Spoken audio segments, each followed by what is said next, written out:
Em fundo branco, 3 símbolos alinhados na horizontal em vermelho. Letras em azul, dicas de saúde. Psicóloga Ingrid Rodrigues. Por que temos ficado mais ansiosos? Isso tem sido uma preocupação cada vez mais frequente.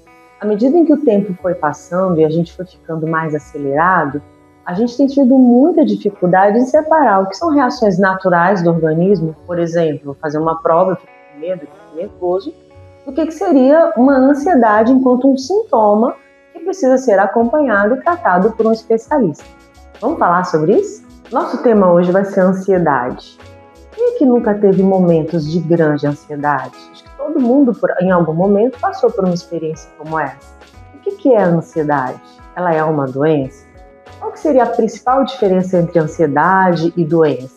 E isso seria a mesma coisa, por exemplo, que o transtorno de pânico? É sobre isso que a gente vai conversar agora.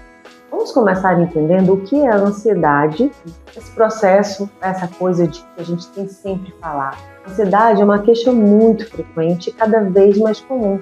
Até as crianças já começam a dizer que estão ansiosas. E por que isso é tão recorrente? É uma situação extremamente desconfortável, o famoso frio na barriga. Às vezes a gente sente a sensação de estar suando, coração acelerado, a respiração apressada, angústia, as extremidades do corpo frias. Quem é que nunca sentiu isso antes? A gente pode sentir por estar apaixonado, a gente pode sentir por estar esperando atendimento de um dentista, uma consulta, um exame, o resultado de um exame, uma grande viagem muito sonhada, uma festa, uma apresentação de trabalho ou mesmo uma reunião com o chefe. Isso não é um sintoma. Como vemos, a ansiedade está presente em todas as situações relacionadas a uma expectativa, seja ela boa ou ruim. A grande notícia é que uma vez que a festa aconteça, a cirurgia termine, a reunião passe, todos temos uma sensação de alívio, tudo volta ao normal. Pois é, essa é a emoção de viver. Estamos todo o tempo vivenciando essas emoções que fazem parte da vida. Nem sempre agradáveis, mas passam. E essa é a principal diferença da ansiedade normal para a ansiedade disfuncional, a ansiedade doença, que é um transtorno da ansiedade normal.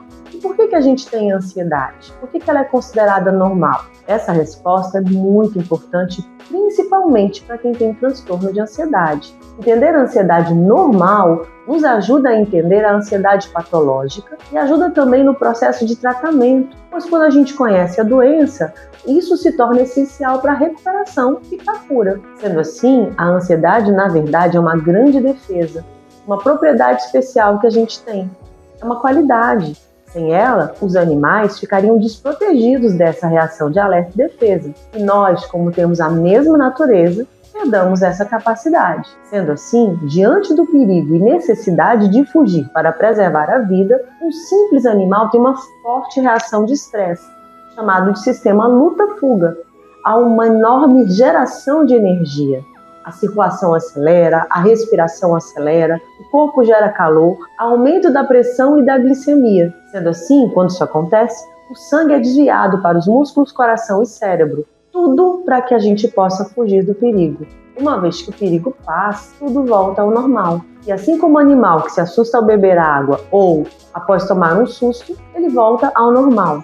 Agora, o que é o transtorno de ansiedade ou o transtorno generalizado de ansiedade? Imagine aquela pessoa do exemplo lá atrás que tomou um susto, ou do pequeno animal tomando água e tem na memória gravada que nessa hora ele pode ser alvo de um predador. O que vai acontecer? Imagine, então, que eles fiquem o tempo todo sentindo esse perigo, com todas as sensações que eu falei, com toda aquela cascata de reações do organismo que ele vai tendo à medida que isso se processa, mas que nunca passa. É como se o perigo nunca fosse embora.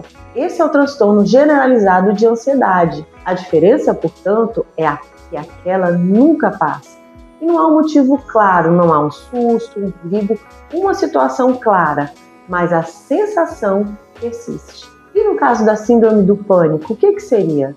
Este é um transtorno psiquiátrico, tem um quadro semelhante ao de ansiedade generalizada.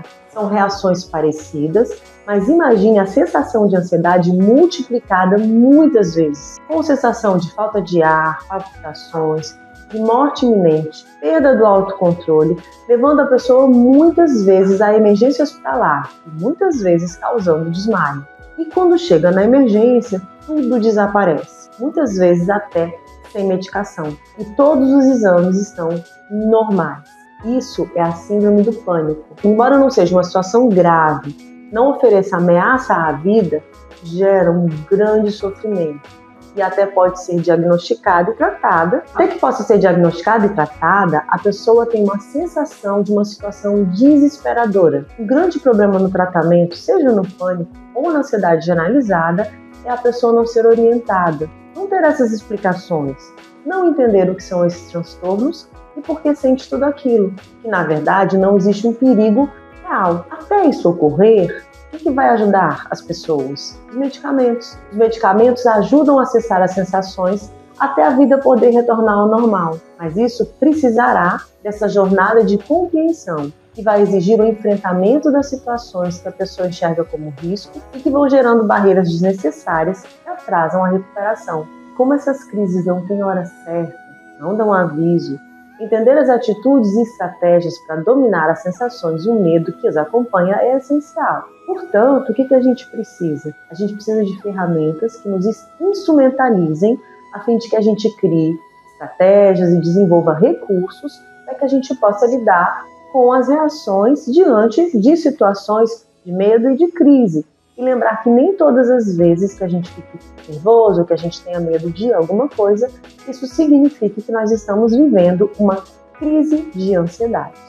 Então, gente, essa foi a reflexão que nós achamos importante, nós da Divisão Médica achamos muito importante compartilhar com vocês, porque a gente sabe que a ansiedade tem afligido cada vez mais pessoas, mas como eu falei há pouco, o mais importante é que a gente procure os profissionais indicados para oferecerem o acompanhamento, o suporte necessários, mas também que a gente possa desenvolver estratégias que nos favoreçam a lidar com essas situações.